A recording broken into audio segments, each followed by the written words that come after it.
Simply existing in the world today is more expensive than it ever has been, let alone the thought of living in a big city where rent prices are through the roof, groceries cost exponentially more than they did just a few years ago, and the cost of living is ultimately unaffordable for even those making above average salaries. If it's your dream to live in the city but are intimidated by the cost of the air to breathe, don't worry, because in this video I am going to explain exactly how I afford to live in the city alone at 21 and how you can too. It's not about how much money you make. I used to live in the city on minimum wage. The key to how to afford to live in this city is about, what's up guys, welcome back to my channel. Today I am going to be talking about exactly how I afford to live in Toronto by myself at 21. This is not a vlog. I repeat, this is not a vlog. This is different from my usual content, but I feel like this is going to be really helpful because no, I do not make a six-figure salary or anything like that.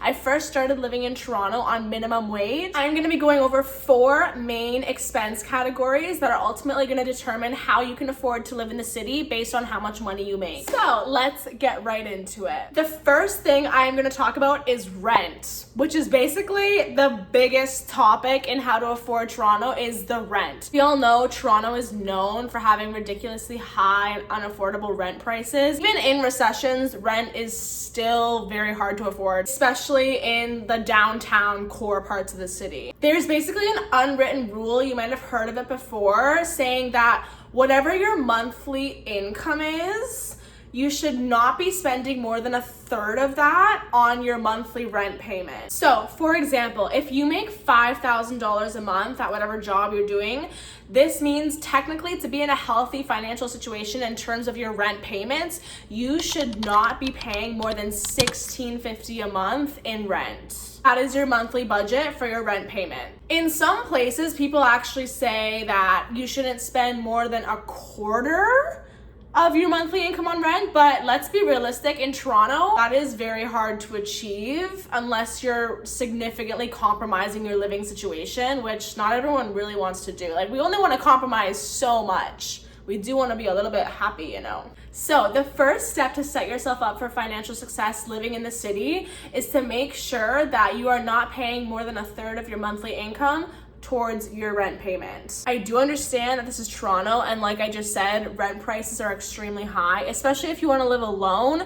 This may not happen for you. For me, I did not abide by this rule for the first 3 years of living in the city. I was overpaying in rent and I was still managing, but I was paying way too much, and this is actually why I'm moving. I'm literally moving in less than 2 weeks because I'm moving to a place that's much less expensive and more affordable. So that is the rent guideline. Also, when you're looking for a place, be aware of all the different bills involved in that apartment. Some places the hydro is included, sometimes the water isn't even included. All of these other utility and bills are going to be added to your monthly expenses, which is why it's important to stay in that 1/3 rule for your rent payment, because then hydro and all your other utilities are probably going to add a couple $100s to that. Okay, the second expense factor I'm going to talk about is food.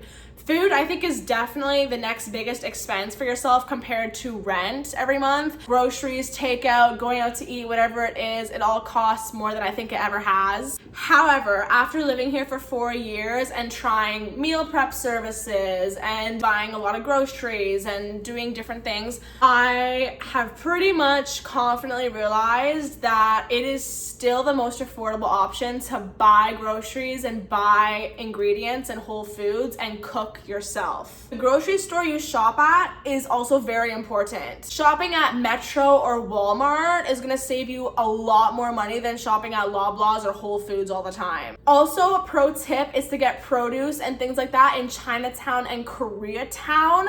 The prices there are unmatched. So to conclude, buy groceries and cook for yourself if you can, if that's an option, because that is ultimately what's gonna be probably the least expensive way to feed yourself. Shop at grocery stores like Metro, Walmart, No Frills, places like that, and try to limit the amount of takeout or eating out that you do. But at the same time, we live in the city and there's so much amazing food to enjoy, so you know, take everything I say with a grain of salt, by the way. Actually, don't even know what that saying means. Like, I really don't know, but. Okay, the third expense factor I'm gonna be talking about is transportation. Transportation is another big factor in terms of living in the city because, you know, public transit, Ubers, things like this, driving.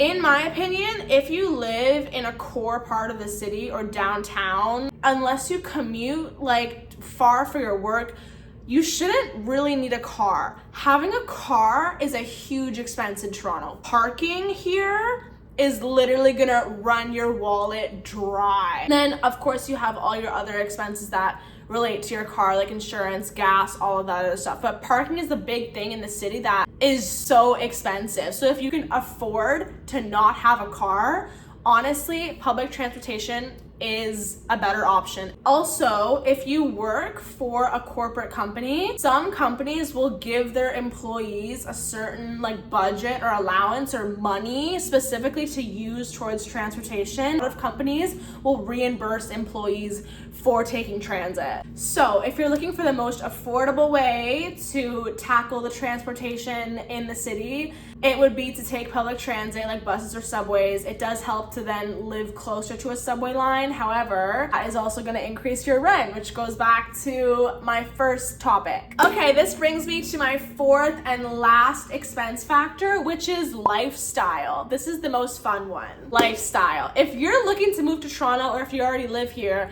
lifestyle is a huge part of living in the city. The reason you want to live in the city is so that you can do things like going out to eat, going to concerts, going to movies and shows, going to sports events, going to parties and bars, I don't know, going shopping, going for brunch. That's literally why you want to live in the city. However, literally all of those things cost money. Now, there is a lot of free things to do in Toronto, and maybe I should make a separate video on this, but of course the main things like concerts, sporting events, going out for dinner, those all cost money. This really brings me to how I personally afford to live in the city.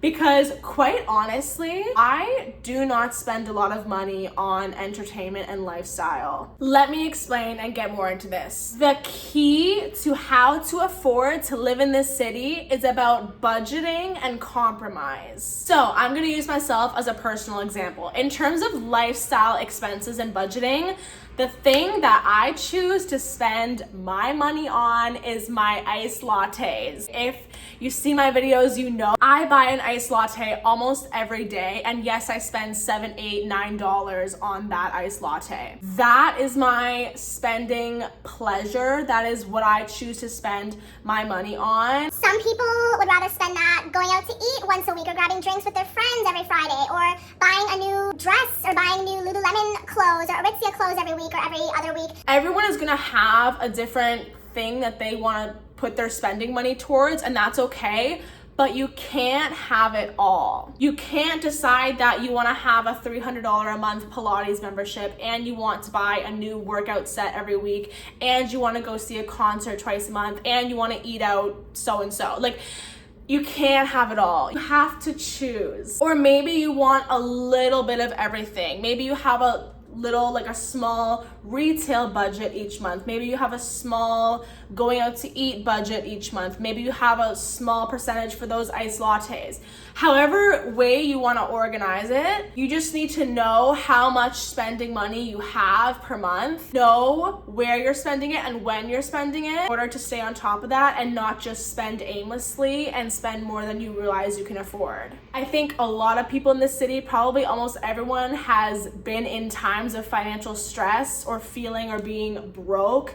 And it's not fun. It takes all the fun out of living in the city. No one wants to feel like that, but it's common because it can happen so easily in a city like Toronto. But if you use, analyze, and work with those 4 key expense factors, you'll likely be somewhat on track to live comfortably in the city, no matter how much money you make. It's not about how much money you make, it's about what you do with it and how you budget it. I used to live in the city on minimum wage. I know people to this day that live with roommates and they live in the city on minimum wage. It's not about how much money you make. So that all being said, that's pretty much it for today's video. Thank you so much for watching. I hope that was somewhat helpful or useful in some way. I'll see you in the next video.